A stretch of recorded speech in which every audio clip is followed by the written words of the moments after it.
Yo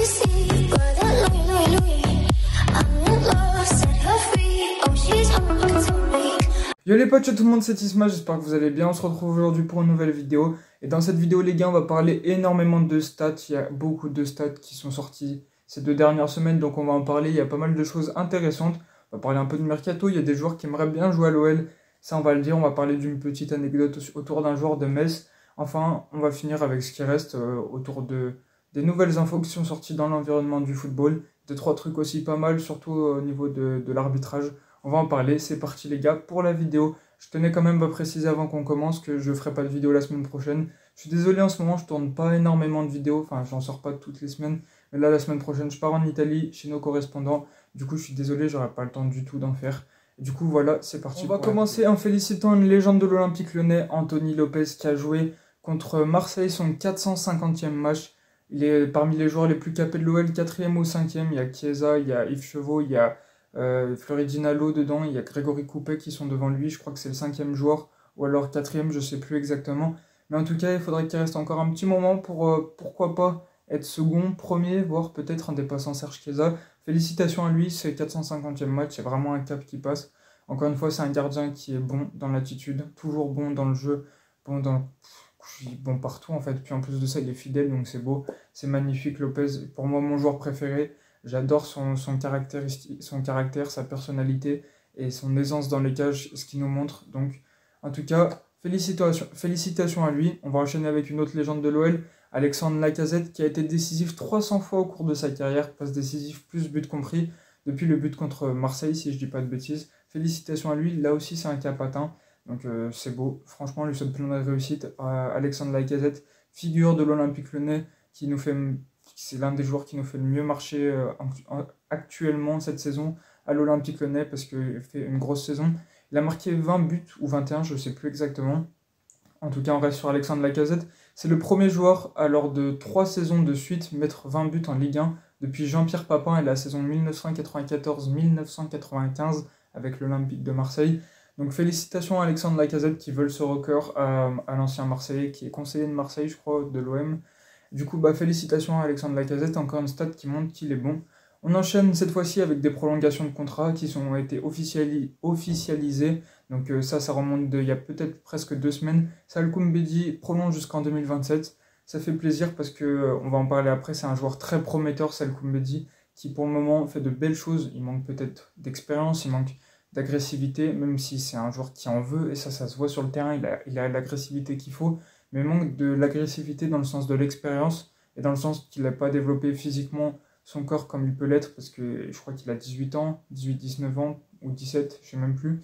Et du coup, c'est logique qu'il n'ait pas développé physiquement au mieux de sa forme, ce qui arrivera autour de 25 à 30 ans, dans le prime, comme on dit ici dans le football. Et du coup, c'est un bon joueur et une pépite qu'on espère conserver le plus longtemps possible. Ensuite, Malo Gusto, j'allais dire une connerie en parlant de Le Marseille, ça je ne veux pas y revenir. Même si c'était la semaine dernière, je ne veux pas trop en parler de cette défaite d'ailleurs, mais du coup, je me suis trompé de joueur. Ryan Cherki prolonge jusqu'en 2025, je l'avais annoncé, je l'avais réannoncé, cette fois-ci c'est officiel.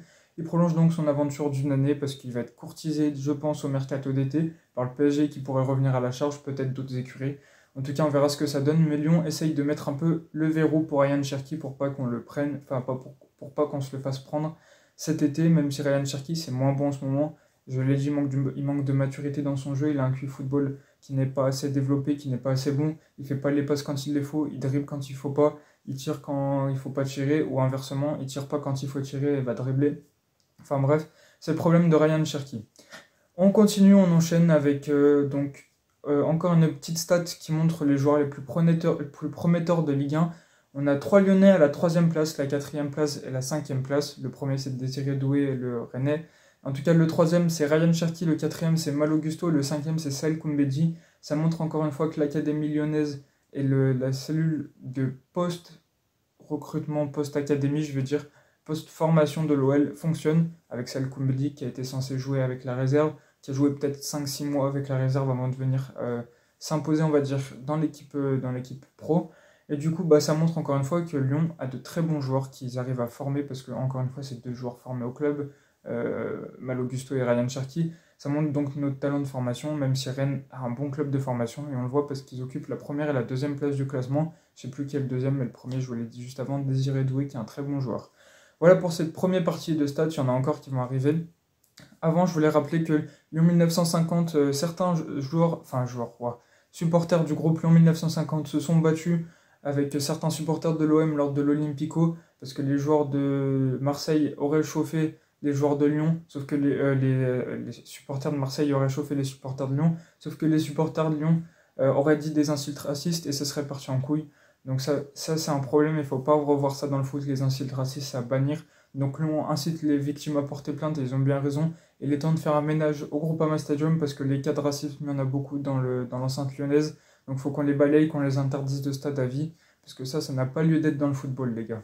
On va passer à la suite des infos maintenant, j'espère un peu plus joyeuse. Maintenant, on va parler des joueurs qui sont pas à l'OL mais qui nous font assez plaisir.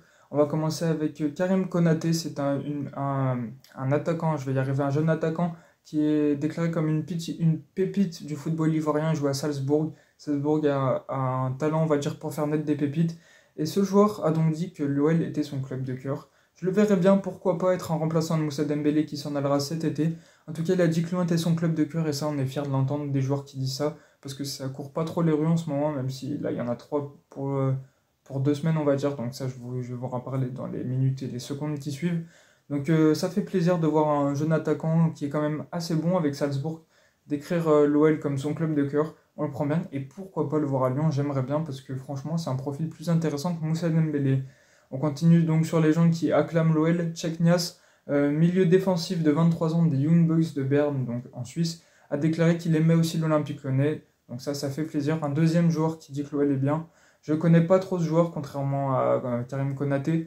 Donc là, je sais pas trop ce que je peux en déduire sur lui, si c'est un bon joueur ou pas. En tout cas, ça fait du bien d'entendre qu'il est bon, qu'il aime bien l'Olympique Lyonnais. Il a joué au LOSC avant, j'ai regardé. Donc il a été formé au LOSC. Pourquoi pas, peut-être un jour le voir jouer à l'Olympique Lyonnais, même si je sais pas ce qu'il vaut. Je dis ça, ce serait bien pour lui. Après, est-ce que ce serait bien pour l'Olympique Lyonnais ou pas?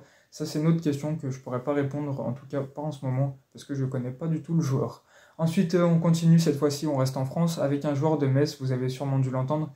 Miko Datse, c'est un Géorgien, si je dis pas de conneries.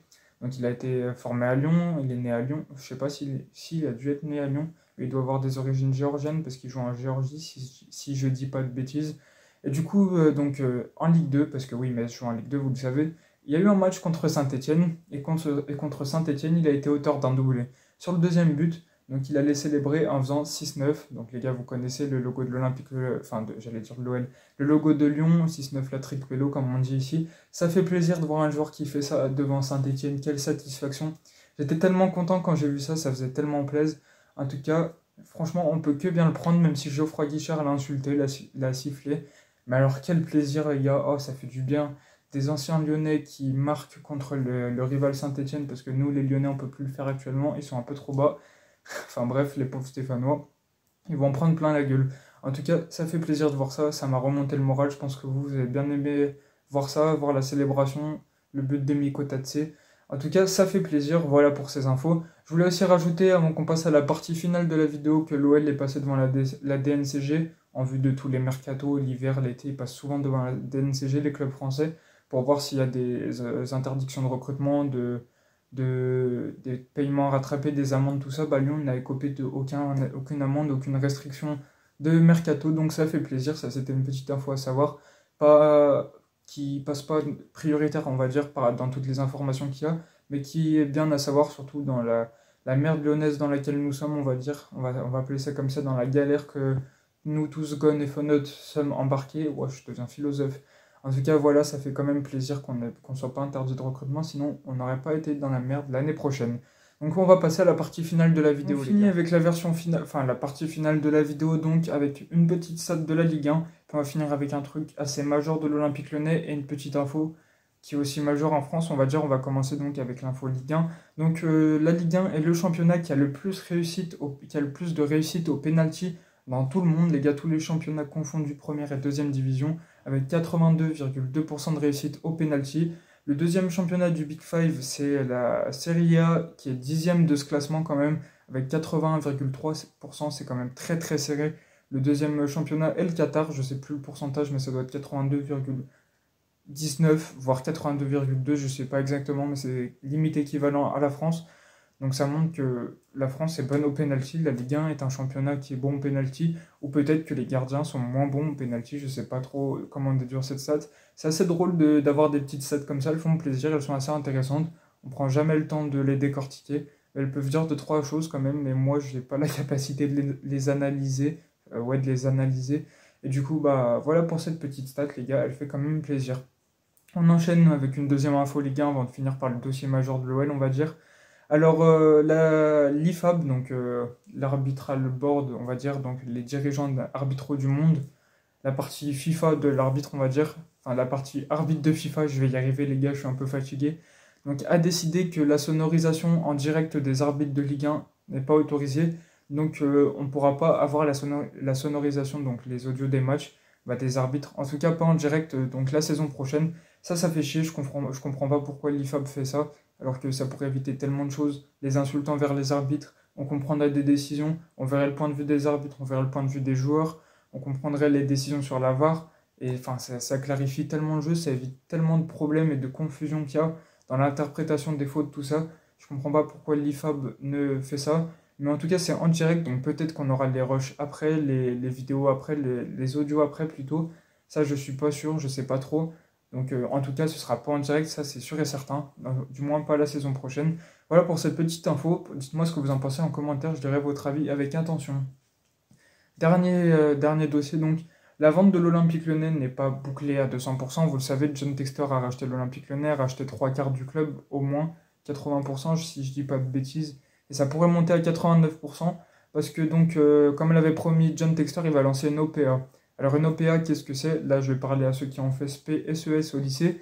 Alors, c'est qu'en gros, si j'ai bien compris, parce que je le fais pas encore l'année prochaine, enfin bref, c'est fin de la parenthèse, on va dire. Alors une OPA, c'est quand John Textor va demander aux actionnaires de l'OL s'ils veulent garder leur part pour eux ou les vendre à Eagle Football, donc la holding de John Textor, à la même hauteur qu'ils l'ont acheté ou qu'ils l'ont vendu. Ouais, si, non, qu'ils l'ont acheté, donc que Pathé et IDG Capital les avaient vendus. Donc je vais y arriver. Désolé. Du coup, si Textor rachète toutes les parts donc, de tous les actionnaires qui vendent ou non leurs parts, donc s'ils les vendent tous, John Textor aura 89%, il laissera juste Jean-Michel Aulas avec 7-8% et peut-être un ou deux actionnaires avec 1 ou 2%. Ça, je sais pas trop. Mais en tout cas, donc, ça montre que le rachat n'est pas fini. Ça peut changer quand même beaucoup de choses dans les détails économiques, ce qui sont assez cachés, qui sont dans les coulisses de l'OL. Ça va bouger, je pense, dans les prochains mois en coulisses. Peut-être pas sur le plan sportif, parce que ça va pas changer grand-chose que Textor ait 9% de plus de part de l'OL ou non. D'ailleurs, Textor nous promet de grands changements. Je suis pas sûr de la déclaration, je vais vous dire, c'est à prendre avec pinceau, avec des pinceaux, avec des guillemets, on va dire, ce sera plus simple. Donc, John Textor aurait dit la définition de la folie, c'est de jamais rien changer. Donc, on va faire des changements assez rapidement en taclant un peu Jean-Michel Aulas, j'ai l'impression, dans cette déclaration. Ça, c'est pas sûr, c'est à prendre avec des pincettes. Je vais y arriver, j'y suis arrivé. Oh, stop, les gars, j'arrête les expressions. J'y suis arrivé. Donc, ça fait plaisir qu'ils veulent changer des choses, qu'ils veulent changer surtout la cellule de recrutement, tout ça. Ça, c'est ce qu'il faut changer. Mais là, on s'éloigne un peu du sujet, on va reparler des OPA. Donc on va voir si économiquement John Textor va dépenser un peu plus de sous pour l'OL ou non, donc pour les donner à ses actionnaires et récupérer encore une nouvelle partie de l'OL. Du coup voilà pour ça, voilà pour ce thème, voilà pour cette vidéo. J'espère que vous l'aurez kiffé les gars. Si c'est le cas, on se retrouve dans 2 semaines du coup. N'hésitez pas à liker, à commenter, à vous abonner. On se retrouve, je viens de le dire, dans 2 semaines, je me répète. Ciao ciao les gars.